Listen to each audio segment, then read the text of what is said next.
नमस्कार दोस्तों, आइए कॉस्ट अकाउंटिंग की सीरीज़ को आगे बढ़ाते हैं।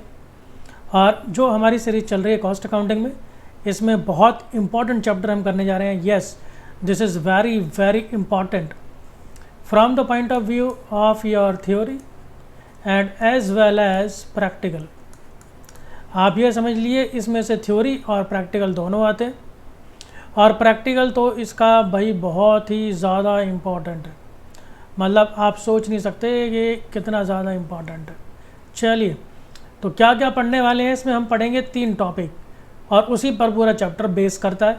सबसे पहला हमारे पास जॉब है, दूसरा हमारे पास है बैच, और तीसरा है कॉन्ट्रैक्ट। तो इन तीनों की कॉस्टिंग किस तरीके से होती है, उसकी थ्योरी प्रैक्टिकल हम देखेंगे।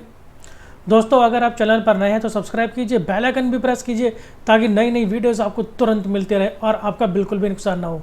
मैं हूं आपका दोस्त अशोक कुमार, आप देख रहे हैं अपना यूट्यूब चैनल एडुट्रिक्स।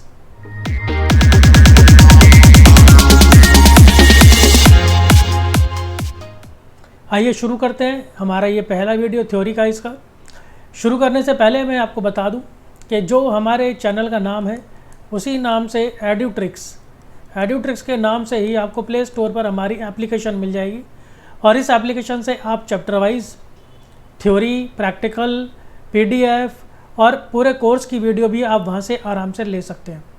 और वहां पर आपको बहुत तरह का मटेरियल देखने को मिलेगा जो आपके काफ़ी काम आएगा और आपकी लाइफ में वैल्यू ऐड करेगा। आइए शुरू करते हैं। सबसे पहला क्वेश्चन है भाई हमारे पास, what is job costing? Job costing क्या है? In which type of business it is used? किस तरह के बिजनेस में इसका इस्तेमाल होता है? और भाई ये बताओ इसके फीचर्स और ये इसके ऑब्जेक्टिव्स यानी उद्देश्य क्या क्या हैं। विशेषताएं बतानी है आपको और ऑब्जेक्टिव यानी कि उद्देश्य बताने हैं। आइए शुरू करते हैं। तो सबसे पहले हम पढ़ने जा रहे हैं भाई कि आखिर ये जॉब कॉस्टिंग क्या चीज़ है। देखो भाई, ICMA institute of cost and management accountant ये डिफाइन करता है आपके कॉस्ट अकाउंटिंग को as that form of specific order costing which applies where work is undertaken to customers special requirements। आप टेलर पे जाते हैं, टेलर जो है वो आपके कपड़े बनाता है, कोई रैंडम साइज़ के नहीं बनाता, आपका जो मेज़रमेंट है आपके हिसाब से बनाता है।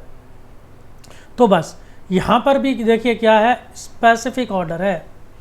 जिस तरह का ऑर्डर आएगा उसी तरह से वो बनाया जाएगा। तो ये बिल्कुल स्पेसिफिक है, एकदम विशेष। यहाँ पर बिल्कुल विशेषता को ध्यान में रखते हुए जैसा आपको चाहिए, work is undertaken to customers special requirement, जैसा आपको चाहिए आपके हिसाब से यहाँ पर प्रोडक्ट बनाया जाता है और फिर उसी हिसाब से कॉस्टिंग होती है। As distinct from contract costing, जो कि हमारा इसके अंदर तीसरा आता है कॉन्ट्रैक्ट कॉस्टिंग आगे, तो उसके अंदर भी होता है भाई ये तो कि कॉन्ट्रैक्ट कॉस्टिंग में भी सेम होता है कि जो रिक्वायरमेंट होती है उसके हिसाब से जो है प्रोडक्ट बनाया जाता है, लेकिन ये उससे अलग है। Each job is of comparatively short duration. एक बड़ा कॉमन सा डिफरेंस है, जो ये आपका कॉन्ट्रैक्ट कॉस्टिंग है, ये कॉन्ट्रैक्ट कॉस्टिंग भाई ये होता है आपका ईयर्स के लिए।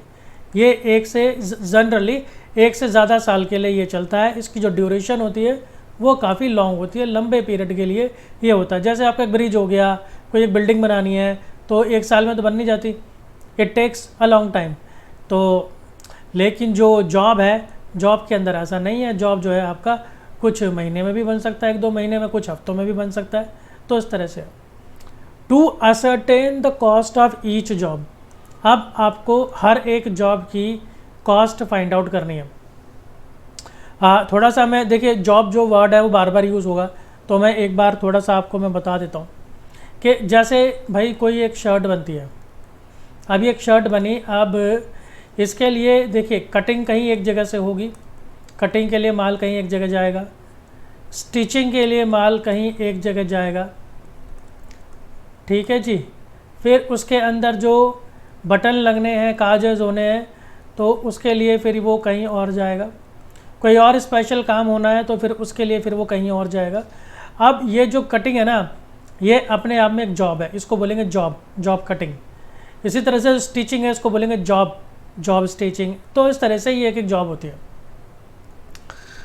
आगे पढ़ते हैं, to ascertain the cost of each job. अब इस एक एक जॉब की हमको कॉस्ट फाइंड आउट करनी है।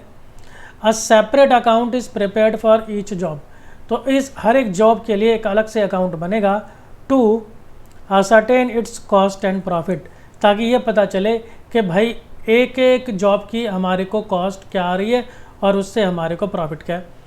For this purpose each job is given a job number, इसलिए हर जॉब को एक जॉब नंबर दे दिया जाता है। Direct material and wages are charged to each job on actual cost basis. अब हर एक जॉब के अंदर क्या होगा, जो मटेरियल है और जो वेजेस हैं उनकी जो एक्चुअल कॉस्ट आ रही है वही चार्ज होती है, वाइल जबकि overheads are charged on predetermined rate by one of the method of absorption of overheads. और लेकिन जो ओवरहेड्स है, ओवरहेड्स हम देख चुके हैं इनडायरेक्ट एक्सपेंसेस, जो ओवरहेड्स हैं उनको वो हमें पता नहीं होते, तो उसको हम कैसे कैलकुलेट करेंगे, उसको हम कैलकुलेट करेंगे प्री डिटरमाइंड मेथड से। ये हम ओवरहेड वाले मेथड में देख चुके हैं कि ये मेथड कौन कौन से होते हैं, जैसे कि टाइम के बेसिस पर होते हैं, आपके प्राइम कॉस्ट के बेसिस पर होते हैं, मटेरियल के बेसिस पर होते हैं, आपने कितने घंटे काम किया उसके आधार पर होते हैं। तो कोई एक पर्टिकुलर मेथड चूज़ कर लेंगे और फिर उसके हिसाब से ही यहाँ पर हम कैलकुलेशन करेंगे। बहुत डिटेल में आपको सब कुछ बता दिया यहाँ पर मैंने। In this way total cost of job is ascertain, तो इस तरह से हमें टोटल कॉस्ट मिल जाएगी। This total cost is compared with the sale price. अब ये देखेंगे भाई सेल प्राइस कितना है और फिर उसके हिसाब से हमें क्या मिल जाएगा, प्रॉफिट। हम क्या करेंगे, जो सेलिंग प्राइस है इसमें से हम अपनी कॉस्ट माइनस कर देंगे और फिर हमें क्या मिल जाएगा, जी हाँ बिल्कुल सही जवाब, फिर हमें मिल जाएगा प्रॉफिट। आइए देखते हैं कि ये जो जॉब कॉस्टिंग है ये किस तरह के बिजनेस के अंदर यूज़ होती है। जनरली ये यूज़ होती है आपके प्रिंटिंग प्रेसेस में, ऑटोमोबाइल रिपेयर शॉप के अंदर, इंटीरियर डेकोरेशन में, general engineering, machine tools.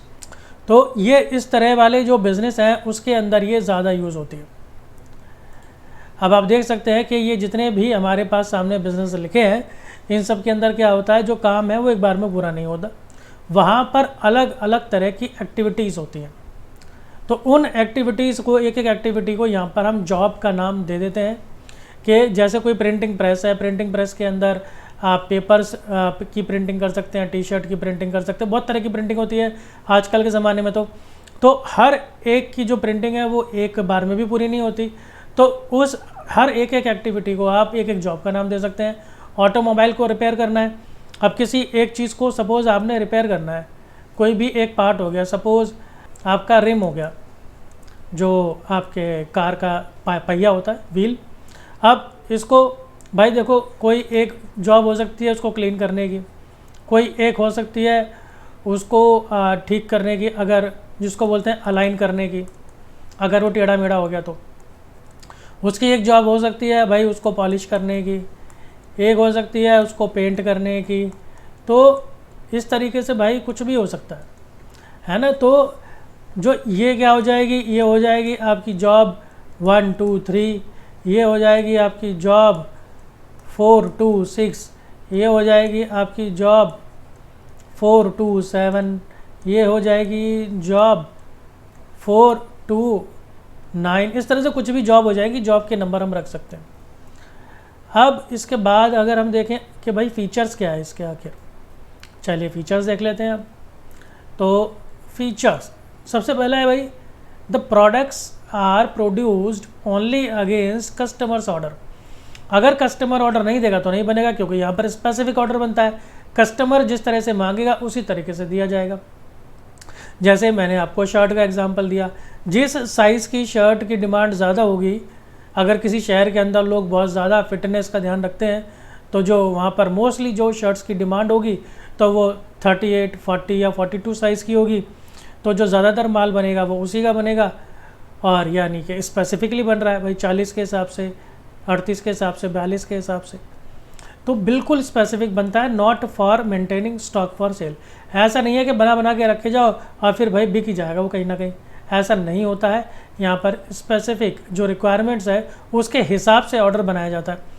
A job is performed according to customers specification. वो बिल्कुल बताएगा भाई मुझे क्या क्या चाहिए, बिल्कुल बताएगा कि क्या क्या चाहिए। Each job is differentiated from others, her job जो होती है वो दूसरी जॉब से बिल्कुल अलग होती है। The reason is that the specifications of one customer is different from other. भाई कोई कस्टमर कहेगा कि मेरे को 38 के साइज़ का जो है आपको शर्ट बना के दो, दूसरा कोई कस्टमर कहेगा भाई मेरे को 48 का बना के दो। अब दूसरा कोई कस्टमर आ सकता है, भाई कहता है नहीं मेरे को तो दोनों नहीं आते, मेरे को तो 39 की शर्ट साइज़ की बना के दो। तो भाई यहाँ पर जो हर एक स्पेसिफिकेशन है वो दूसरे से अलग होती है। There is no continuous production, ऐसा नहीं है कि भाई बेहिसाब माल बनाए जा रहे हैं ना। जब जिस टाइप के प्रोडक्ट की डिमांड आएगी तब उस टाइप का प्रोडक्ट जो है वो बनाया जाएगा। There is no large scale production, ऐसा नहीं है भाई 2 लाख पीस बना दिए हैं, 10 लाख पीस बना दिए और भाई बनाए जाओ, ऐसा नहीं है। लिमिटेड माल बनाया जाता है, जितनी मार्केट में डिमांड है, जो जिस तरह से ऑर्डर्स आ रहे हैं उसी तरीके से जो है वो माल बनाए जाते हैं। अब आगे देखें भाई, हमारा अगला है all the jobs are not passed through all departments. अब आप जानते हैं कि जो कोई भी एक ऑर्गेनाइजेशन होता है, कंपनी होती है, उसके अंदर बहुत सारे डिपार्टमेंट्स होते हैं। तो जैसे आपके कॉस्टिंग का डिपार्टमेंट हो गया, फाइनेंस का डिपार्टमेंट हो गया, मार्केटिंग का डिपार्टमेंट हो गया, और आपके प्रोडक्शन डिपार्टमेंट हो गया, सेलिंग डिस्ट्रीब्यूशन डिपार्टमेंट हो गया, पैकिंग डिपार्टमेंट हो गया। तो ऐसा ज़रूरी नहीं है कि कोई एक जॉब जो है वो सभी के सभी डिपार्टमेंट से पास होते हुए जाए, ज़रूरी नहीं है सारे डिपार्टमेंट्स को कवर करे या फिर सभी डिपार्टमेंट से वो जॉब जुड़ी हो। The cost incurred for a job is separately recorded and maintain. भाई सबकी बिल्कुल सेपरेटली रिकॉर्डिंग होती है, हर एक जॉब के सेपरेट रिकॉर्ड्स बनाए जाते हैं, यानी बुक्स बनाई जाती है। A separate cost sheet is prepared for each job, और हर जॉब के लिए एक अलग से कॉस्ट शीट भी बनती है। कॉस्ट शीट आप पहले भी पढ़ चुके हैं तो आप जानते हैं, अब तो कॉस्ट शीट कोई नई चीज़ नहीं है, आप एक्सपर्ट बन चुके होंगे कॉस्ट शीट में। तो जो कॉस्ट शीट है वो हर एक जॉब के लिए अलग से बनती है, ये हम प्रैक्टिकल्स में भी देखेंगे। The main object of job costing ascertain of profit और loss of each job separately. इसका जो मेन पर्पज़ होता है वो मेन पर्पज़ यही होता है कि आप ये बताओ कि भाई ये कोई एक प्रोडक्ट है, ये इन 4 तरह की जॉब से तैयार होता है अलग अलग जॉब्स पर। अब आप ये बताओ हर एक की कॉस्ट कितनी आ रही है और हर एक से मुझे भाई प्रॉफिट कितना हो रहा है। कहीं ऐसा तो नहीं है कि मैं उस जॉब के ऊपर ज़्यादा ही खर्चा कर रहा हूँ जितना वो उसके लायक नहीं है, या मुझे वहाँ पर कॉस्ट कंट्रोल करने की ज़रूरत है। तो कॉस्ट कंट्रोल भी इससे किया जाता है। Manufacturing overheads are charge to departmental accounts. अब जो मैन्युफैक्चरिंग ओवरहेड्स हैं, यानी कि फैक्ट्री वाले जो ओवरहेड्स हैं, तो उसका हम क्या करते हैं कि जो डिपार्टमेंट्स के अकाउंट्स बनते हैं ना हर एक डिपार्टमेंट्स के, तो उनको हम उन डिपार्टमेंट्स के अंदर जो भी इससे रिलेटेड डिपार्टमेंट्स होंगे उसके अंदर बांट देते हैं। अगला टॉपिक अगर हम देखें तो भाई ये आता ऑब्जेक्टिव्स। अब इसके उद्देश्य क्या क्या है। कॉस्ट ऑफ ईच जॉब और order is ascertained separately. Her job या फिर ऑर्डर की जो कॉस्ट है उसको हम अलग से कैलकुलेट करते हैं, ये आप समझ चुके हैं। This helps in finding out profit और loss on each individual job. इससे हमें ये हेल्प मिलती है कि हर एक जॉब का प्रॉफिट या लॉस कितना हो रहा है अलग से। It enables the management to know those jobs which are more profitable and those which are unprofitable. अब इससे हमें ये भी पता चल जाता है कि कौन सी जॉब हमें ज़्यादा प्रॉफिट दे रही है, कौन सा नुकसान दे रही है, कौन सा कम प्रॉफिट दे रही है, ताकि वहाँ पर फिर काम किया जा सके, कमियों को दूर किया जा सके। It provides a basis for determining the cost of similar jobs undertaken in future. तो ये जो हमारे पास हमने सारा डाटा तैयार करा कि कौन कौन सी जॉब की कितनी कॉस्टिंग आ रही है, उससे कितना प्रॉफिट आ रहा है, वो हमसे कितना हमारे को कॉस्ट पड़ रही है, तो ये फ्यूचर में काम आता डाटा। क्योंकि अगर उसी तरह की जॉब हमें आगे फ्यूचर में बनानी हो, ज़रूरत पड़े, तो फिर वो एक बेस की तरह काम करता है। इट दस helps in future production planning. तो अगर हमें फ्यूचर के अंदर प्रोडक्शन प्लानिंग करनी हो या प्रोडक्शन को बढ़ाना हो या कोई नया प्रोडक्शन यूनिट ऐड करना हो, तो ये जो हमारे पास डाटा होगा ये हमारे पास एक आधार की तरह काम करेगा, बहुत हेल्प करेगा। It helps the management in controlling cost by comparing the actual cost with estimated cost. आप जानते हैं कि हम स्टैंडर्ड बनाते हैं, एक स्टैंडर्ड बनाते हैं भाई, जो हमारी कॉस्ट है सपोज़ वो 6 रुपये आनी चाहिए, और फिर जब एक्चुअल में देखा तो भाई हमारी जो कॉस्ट है वो आ रही है हमारी 7 रुपये। तो 1 रुपये की कॉस्ट हमारी जो है वो ज़्यादा आ रही है, इसी को बोलते हैं वेरिएंस। तो ये जो कॉस्ट हमारी ज़्यादा आ रही है फिर इसको कंट्रोल किया जाएगा, तो इसी को बोलते हैं कॉस्ट कंट्रोलिंग। ये रहा भाई, कंट्रोलिंग करी जाएगी, कॉस्ट को कंट्रोल करा जाएगा कि जितनी हमने सोची थी उतनी कॉस्ट आ रही है या नहीं आ रही है। अगर उससे ज़्यादा आ रही है तो फिर देखो कि क्यों आ रही है और उस कॉस्ट को कम करने की कोशिश की जाए। दोस्तों ये थी एक छोटी सी वीडियो जिसके अंदर हमने जॉब कॉस्टिंग के बारे में पढ़ा। आपके पेपर के लिए, एग्ज़ाम के लिए, थ्योरी के लिए इतना ही काफ़ी है, आप सिर्फ इतना ही लिख देना, आपको नंबर मिल जाएंगे। और इसी तरह की वीडियोज़ के लिए जुड़े रहिए चैनल के साथ। मिलता हूँ मैं आपसे अगली वीडियो में। धन्यवाद।